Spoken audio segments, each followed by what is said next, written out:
Hello, it's Greg Grizzly and Guys. You're back. We hope you're having a happy day wherever you're listening to this audio content from. As always, I'd like to thank you for your continued support of Greg Grizzly and Gaijin social media and writing efforts. Thank you, thank you, thank you. This is episode 060 of the Greg Grizzly and Gaijin, definitely not a podcast show. A light and fluffy look at social media, Japan, Japanese food, expat life, and life in general. As always, your retweets of this and all the wonderful content that we actively tweet and retweet out on Craig Hoffman 11 on Twitter is appreciated. Thank you in advance for helping us get the good word out about Greg, Grizzled, and Gaijin. Welcome back. Another good show today, I hope. Time off from the salt mines, and those I care about are out climbing a mountain.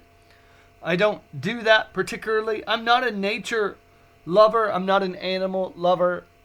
That's not content that you will likely ever see on the Greg Grizzly and Gaijin blog or on my Twitter feed unless someone else posts it, and I'm happy to retweet it.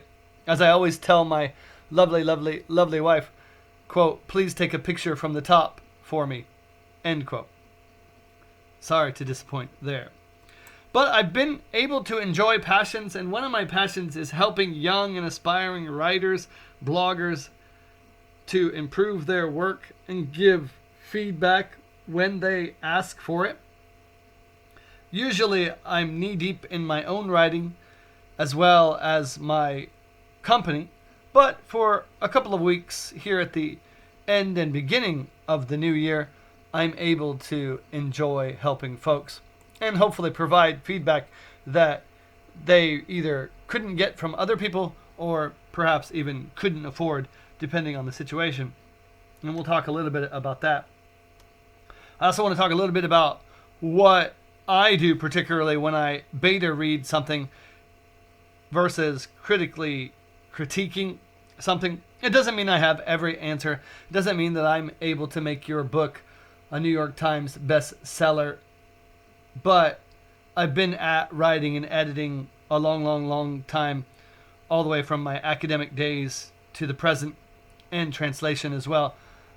And I've been pretty successful in helping people improve their works, and some of them have found a fair modicum of success. So there's that. Hopefully it helps you if you're looking to be a beta reader or a critical critiquer for someone, or if you're looking for a beta reader or a critical critique from someone. There's some things that you probably should consider, and maybe you have, but if you haven't, it provides food for thought. And in a larger sense, we'll talk about criticizing people in general, for those of you who perhaps are not content creators, writers, bloggers, vloggers, and all the rest. So hang with us. There's stuff in here for you too. Beta reader, if you don't know, is a person who reads the book. A pre-publication reviewer, generally. The great thing about a beta reader is that they read your book before other people, and if you've gone way off track for whatever reason, it saves you from public embarrassment. Because after you publish and you put something, for example, on Amazon, everyone is free to download it and write a review. The people who love you, the people who don't care about you, and the people who downright hate you and every word that you might have put into your book. And I've gotten all of those over the years for things that I have published on Amazon. And if you don't believe that, you're more than welcome to go look any of my books up on Amazon. And you'll see the same book get a great review, no review, and thrown under the proverbial bus. And that's the way writing goes. And sometimes people have legitimate reasons for doing that, and sometimes, and perhaps more often, they don't. But it's there for all the world to see, and if you're a thin-skinned person, or you are a person who takes such criticism very personally, or you're a person who really needs the praise, there's that group of people too. Boy, beta readers save you from a lot of heartache and grief, to be sure. I have some really good ones. People ask me, how did you find them? I found them by making connections on social media, especially through Twitter. Found some great people. One of them particularly has helped me in the last year or so. Best-selling New York Times author Bill Adler. He's a knowledgeable person with great experience in reading books, beta reading, and editing. So there's an opinion. If he's not liking something that I do, then it's worth my time to consider changing it. It doesn't make him always right. That's not the point of the beta reader. I'm not always right when I'm putting out an opinion about a book or something that someone has written. But if it's an opinion that's based in reality, and that gets a lot of people, and it's based on legitimate thoughts about what's being written, that one reader is probably not alone in what they're thinking about your book. Now, whether that's the majority opinion or the minority opinion of your book, that usually happens after publication. But when you have a good beta reader, someone who's honest, someone who's knowledgeable about reading and actually reads books, and perhaps is a writer, and one who is talented, those are the people who you should really be seeking. It's great to have friends and family read your books, and I put forth my stuff all the time on my private Facebook as a beta read opportunity.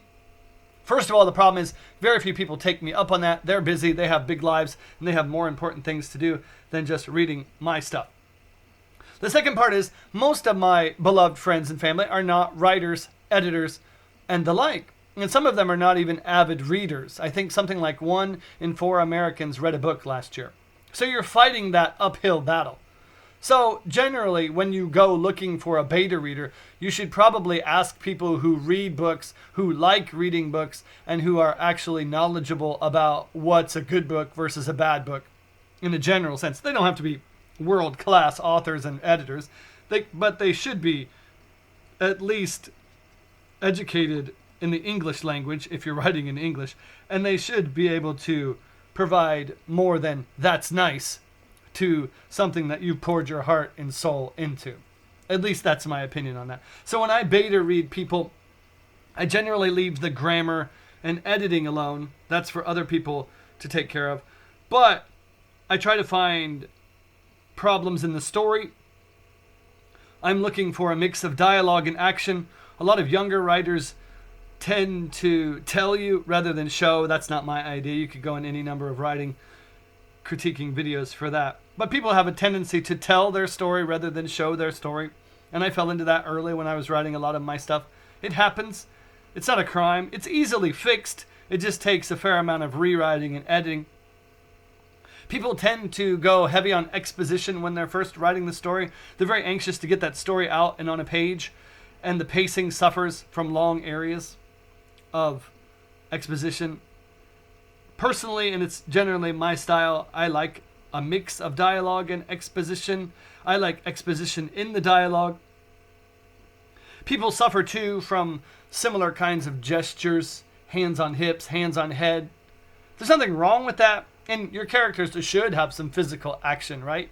They're not marionettes that just stand there and hello, hello, oh, nice to see you, I love you, and move on. There is a flow of action that should be included in such things. And good authors understand that rather, and they have an art to it.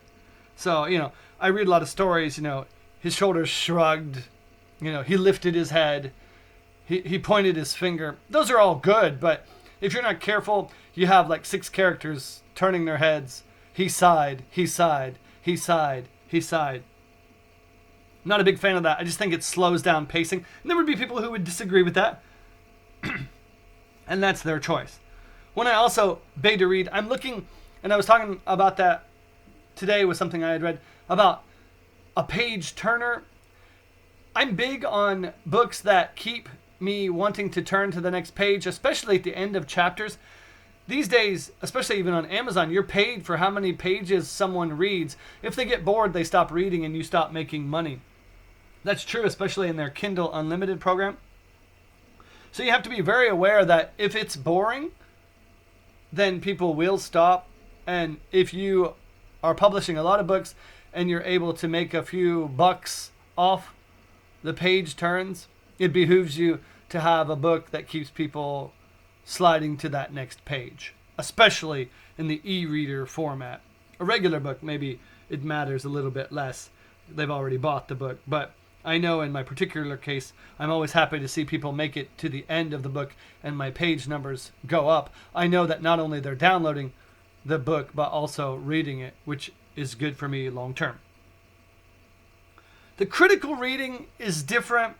I trust very few people with the critical read, much more on the mechanics, the grammar, the style, the nuance, the real craft of art and art of writing. These are things that separate good books from great books. And the first piece of advice is never do that yourself.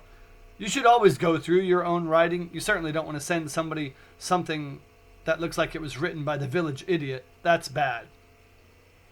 But to believe that you can self-edit, you might as well just dig a hole, jump into it, and let all the dirt and soil fall upon your head. Because that's exactly what will happen if you publish a book like that. I've seen thousands of books. I know thousands of writers. None of the good people, none of the great people I know self-edit. That's bad. The critical edit and critique lets you fine-tune things like punctuation, spelling, names of characters, missing elements, plot holes, stuff that maybe the average beta reader who's enjoying your read wouldn't really pick up on. Especially things like pacing and interplay between characters. When I'm critically editing things, I'm looking for variety of sentence structure. She nani nani, she nani nani, she nani nani, he nani nani, he nani nani. It's kind of a younger writer kind of thing, but even some very established writers fall into that rut of saying and telling things the same way. They tend to use the same kind of crutch words, just, that, very. Things that don't really push the story forward. Repetition of similar adjectives. It's little, it's little, it's small, it's small. There are other words for little and small. Tiny, minuscule, minute. I think, again, we're talking the difference now between good and above average writing to that great or even elite, memorable level comes with a lot of variety of sentence construction, variety of vocabulary, and readability. Things tend, as the book progresses with a lot of people, to get kind of discombobulated.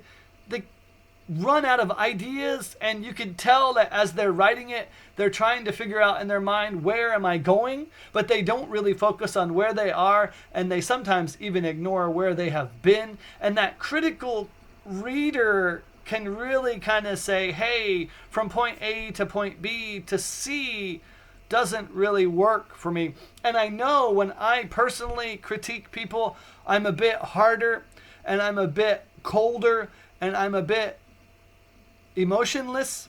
It's nothing personal. And I think as a writer, on the opposite side, you can't take that stuff personally. A lot of my critiques are pretty good, but there are elements and parts of the story that people have kind of like, what are you doing there, Craig? And again, if I took it personally, I wouldn't learn to grow from it rather. And I think that would hurt my overall ability to grow as a writer. And I think that's where people fall short of the writer that they could be. They have this stubbornness to think they have all the answers. In fact, I'm appreciative when people put forth things for me to consider. And again, I don't always take the criticisms and suggestions and change them in my book. I'd say 70% of the time I agree, and I'll make a substantive change in something that I've written. And 30% of the time, I appreciate the input, but I probably don't change anything, or at least not to the extent that someone might have wanted me to. And I don't know that that's good or bad, but at the end of the day, it's got to be your work.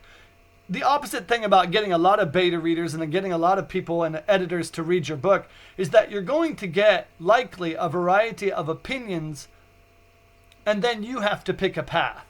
And, if everybody's like, this doesn't work, it's pretty easy to change, right?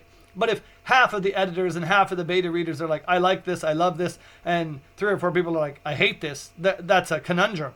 You're left to decide, what you're going to do with that. And I think that's also true in life, and I promised that we would take this in a bigger area. Beyond the writing and editing and rewriting is applicable to real life. You need those people in your life to say, what are you doing, man? I don't generally ask for life advice. I just have great friends who say, Craig, you're an idiot. Unprompted. And that helps me grow as a person. Again, they're not always right, especially when they don't live in Japan. They say, oh, well, you don't do this with your wife. Oh, you don't do this with your family. Oh, well, I don't do that because it's Japan and we don't do that in Japan. So sometimes some marital or family sort of advice from someone living outside of Japan doesn't really help my life. But in terms of being a positive person and leading a life that I can be proud of, sure. When people are like, Craig, what are you doing? What are you thinking? Why are you doing that? I take it to heart. I don't offer foreigners advice here. I used to when I first came here, and people either didn't change when I did that or were quite resentful of the advice that I gave them, even though I was 100,000% right. But when people do, whether online or in real life, ask me for my honest opinion, I do give it. And I'll tell you in advance that you make fast friends and even faster enemies when you do that. But again, when people ask for my opinion, ask for my advice, I give it straight. And again, that's not for everybody, and that's the way it goes. But I think you have to be, and again, we'll loop it back around to the beta reading, critical editing, and life. You have to be forthright and honest. But it doesn't mean that you have to burn people to the ground. I see a lot of reviews. I've seen a lot of beta readers, and critical editors really torch someone's work. And it might even be deserved, right? Just because you write 50,000, 75,000, 100,000 words from your heart doesn't make them 50, 75,000, or 100,000 words that are worth anything. It happens a lot in blogging. I'm called upon to look and critique blogs. And I was in a great blogging group for a while, and I was helping people, and I was like, you can't do that, really, that's not effective. You're not going to drive traffic with that. And people really, really appreciated that. And then the moderator said, well, can you be a little nicer when you're talking about people won't make money with that? And I was kind of blunt. I'm like, you're not going to make money from that kind of a blog. So I left the group. I'm just not going to lie to people. I've been blogging for like 15 plus years. I'm not the most successful blogger in the world, but I'm pretty darn accurate when I can look at a blog and assess its potential for monetary development. I've seen thousands of blogs over the years. I've written hundreds, if not thousands of posts myself. And I've worked really, really, really hard on my social media to develop the Gray, Grizzled, and Gaijin following. I know a little something more than the average bear about doing all of that stuff. So for a moderator of a group dedicated to helping young bloggers develop their blogs to say, don't tell them that they're not going to make money, seemed, in my humble opinion, disingenuous. So I left that. And now I'm enjoying, again, the writing process. It's not about hurting people's feelings. It's about getting the maximum out of whatever work that they're particularly doing.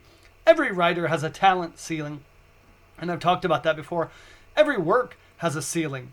Some works are not destined to be the next Harry Potter. Some writers are not destined to be Stephen King.